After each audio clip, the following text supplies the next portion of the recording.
Hello guys, nizere ko mumeze neza. Ndabaye kandi kaze kuri ino video nashaka tuganire ku yindi sije. Iyo sije nawe ikabivuga ukwizera konyene ni guhagije. Sinzi nimba mushobora kuba mwamaze kubyumva ku bantu benshi cyangwa ukaba peut-être uri muri abo bantu bahora biyumvira yuko ukwizera iyo wamaze kwizera nyene biba biheze, donc tu peux faire n'importe quoi, ko umwami nyene yaratubabariye, donc ibyo dukora byose muri ubu canke muri kazoza ko byose nyene twarabihariwe. Yesu igihe yarari ngaha ku isi yakunda kubwira abantu ngo bamukurikire, ariko muri abo bantu, muri ico kivunga c'abantu bamukurikira hari ababivuyemo imbere yuko abambwa barabivamo, nkuko dushobora kuraba nka Yuda, ingene Yuda yagendanye na Yesu yabonye ibintu bitari bike, ariko hagira ahantu kabisa arahinduka arabivamo, ahitamo kumugurisha. Ariko par contre turashobora kubona Petero yaguye mu mutego wo kumwihakana Yesu, bagendanye aravuga ko atamuzi. Ariko difference hari ya Yuda na Petero nuko Petero wewe yahisemo gusaba ikigongwe kuko yarahejeje kugwa mu caha, ntiyigeze abitegura. Igihe umaze kwakira agakiza, mpwemu yera araza akaba mu mubiri wiwawe, bigaca bituma ko umubiri wawe witwa urusengero rwa mpwemu yera. None ibaze ni gute ibintu wowe udashobora kuja kugira ku rusengero rwubatswe n'abantu, ni gute wobigira ku mubiri wawe? Imana itubwira ko imibiri yacu ari urusengero rwa mpwemu yera, kandi karenza we kavuga ati uwuzosambura inzu yiwanje na jewe nzomusambura. Iyo ntijambo ry'Imana yabivuze, yabitubwiye twebwe. Donc imibiri wacu ego birashobora gushika ukagwa mu caha. Iyo uguye mu caha Imana irakwakira, iyo wibutse ugaca bugufi ukagaruka ku Mana, Imana iraguharira, irakubabarira, ikakugirira ikigongwe. Ariko iyo ubayeho udesize kuba mu caha, uba udesize gufata urusengero rwa mpwemu yera, urusengero rw'Imana, ukarudetwiza. Rero Petero ntiyari akwiriye kuvuga ijambo ry'Imana, ariko kubera uguca bugufi, inyuma yo kugwa mu caha araca bugufi. Igihe Yesu yarungika mpwemu yera, niwe yagiye ahagarara imbere ya fure y'abantu, arababwira ati ndaje kubabwira. Ibaze wa muntu yahakanye Yesu araza ahagarara imbere y'abantu aravuga ati ndaje ndababwire kuvyerekeye wa muntu mwabambye. Wa muntu mwabambye arazuka inyuma y'iminsi 3. Munyuma yaho hajije kuvuga ayo majambo, yabandanije misiyo yiwe, ariko yabandanije nk'umuntu ariko ashobozwa na mpwemu yera. Donc we muri we ni umuntu arasanzwe afise intege nke, ariko Imana yagenda imushoboza, Imana yagenda imuherekeza muri iyo misiyo yari yaramuhaye kugira ngo ayishobozwe na mpwemu yera. Kubera iki? Kubera uguca bugufi kwiyo. Ibyo nuzeya de l'autre côté Yuda atigeze agira. Inyuma yo kumugurisha Yesu, hako aza gusaba ikigongwe, nigeze yumvira gusaba ikigongwe, yaciye afata inzira yo kwiyahura. Ariko ndakubwire ngo iyo aza agaruka agasaba ikigongwe, Imana yari kumubabarira, kuko nta kintu Imana nishobora kwivuguruza, nta kintu na kimwe Imana itokubabarira. I don't know ibintu ushobora kuba waramaze gukora. Hari igihe umuntu aba yaraguye mu mayeho inshuro nyinshi, uburyo ugasanga atangiye kuba muri ayo mayeho canke ibyaha yakoze, ku buryo Satani amubesha akamubwira ati wowe kuri wewe ivyo wawe ni trop tard, wowe ushake wirekere, wowe uranukira Imana, n'Imana ugiye kwisenga nishobora kukwakira. But ndakubwire yuko hari umuntu yarabayeho ubuzima bwiwe nk'umusuma, kandi urazi ko umusuma ni umuntu aja kwiba, bambushize ku musaraba, abwira mugenzi wiwe yarabambwe nawe w'umusuma, amubwira ati jewe nawe turamerita ibi bihano, jewe nawe turi ngaho kubera ubuzima bw'iwacu twabayemo, ibyo twononye, ibi jewe nawe turabimerita. Ariko uyu wewe ari ngaha nta kosa na rimwe, ntiyigeze yiba umuntu, ntiyigeze atuka umuntu, ntiyigeze agira icaha na kimwe. Donc we ari ngaha ariko ari inosa, sico kimwe nka jewe nawe. Aca aramwindukira Yesu aramubwira ati niwagera mu bwami bw'ijoro uzonyibuke. Yari iminota mikeya yarasigaje, mu gihe ubuzima bwiwe bwose yabubayemo mu byaha.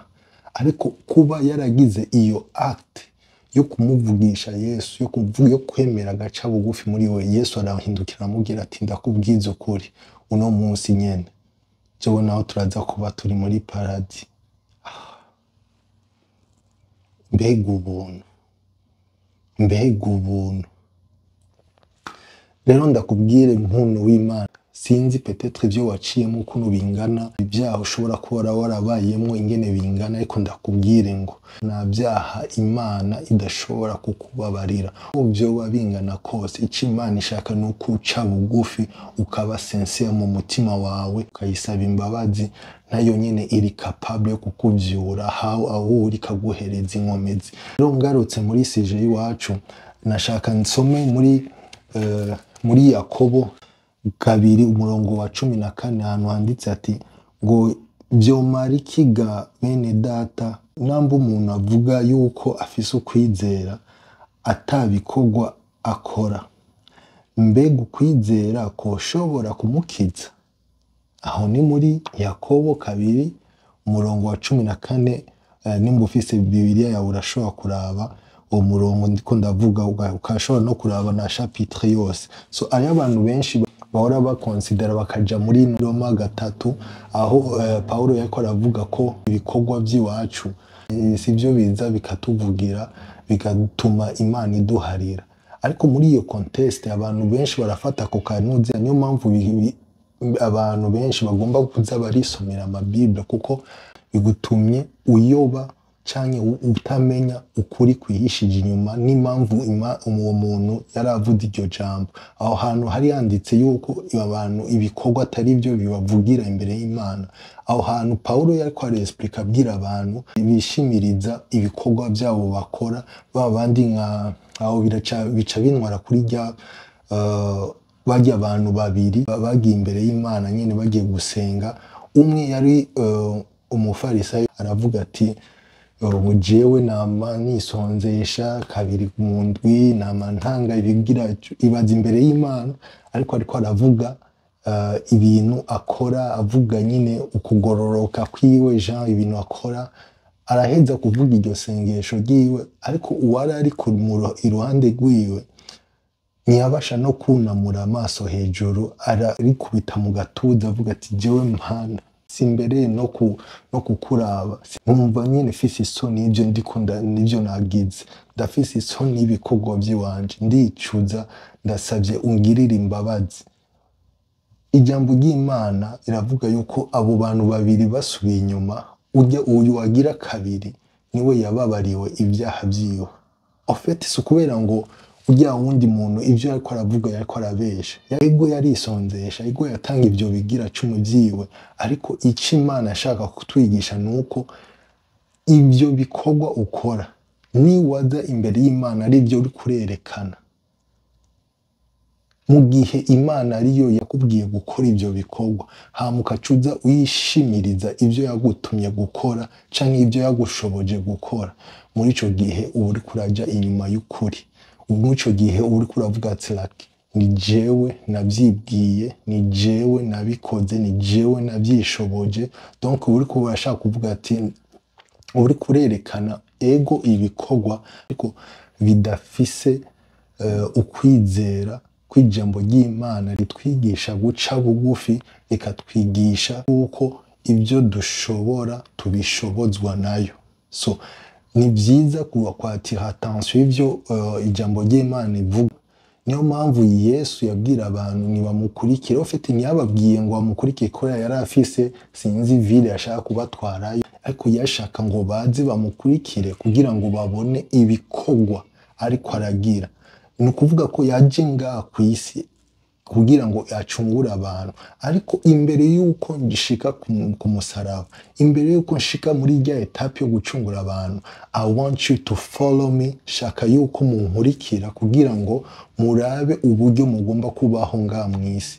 Niyo mpamvu yagize ama challenge, yarigishije abantu umwanya wo kuvuga, umwanya wo kunuma, kwihangana, abereka abibamwe no mu buzima, abereka abantu bari hafi yiwe babashije kubona ingene Yesu yabayemo. Niyo mpamvu n'abamushingira intahe bashingira intahe by'ukuri ko atigeze acumura.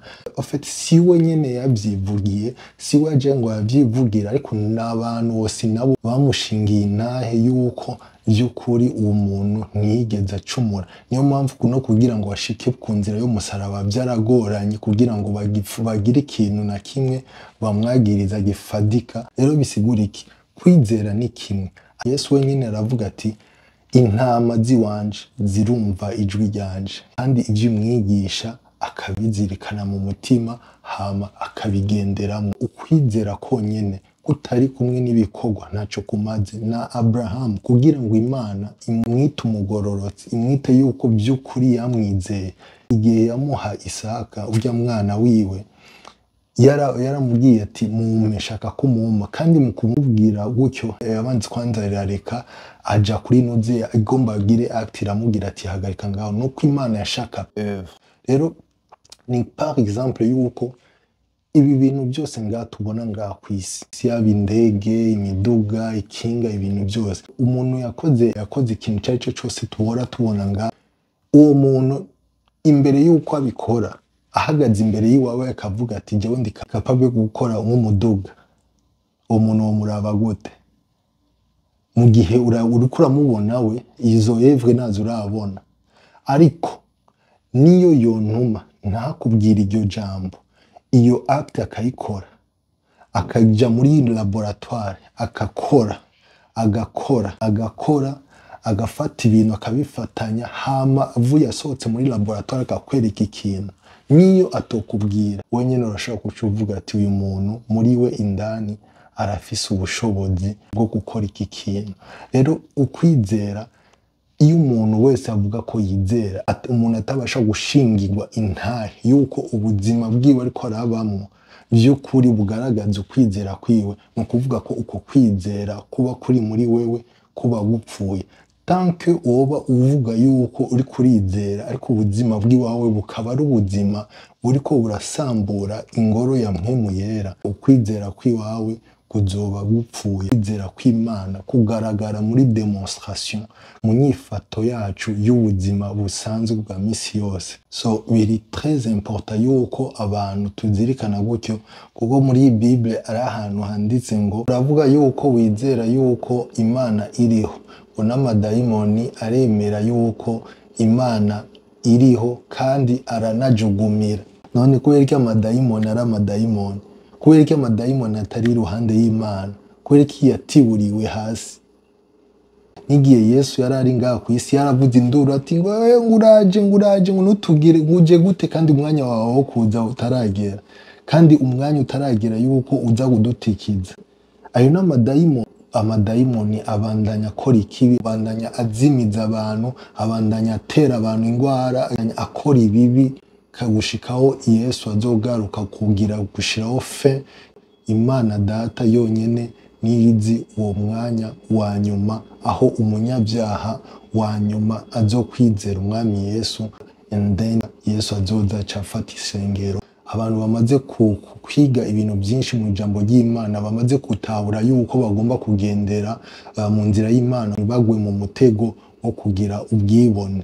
Hama abandi nabo bafise ukwizera bari bibaza yuko ukwizera konyene guhagije kugira ngo bazoshike kwa Data. Abo bantu cyo ndabibutsa uno munsi nuko Imana icyo ishaka iduhamagarira kwifuza kuba parfait nkayo. Niwagwa mu cyaha ico ni kimwe, ariko uririndira nk'uko yabwiye wa mugore bafashe ariko arasambana, iramubwira ati ndakubabariye ariko genda ntusubire. So Imana uno munsi ikora kubwira ati ndabikubabarira ariko ugende ntusubire.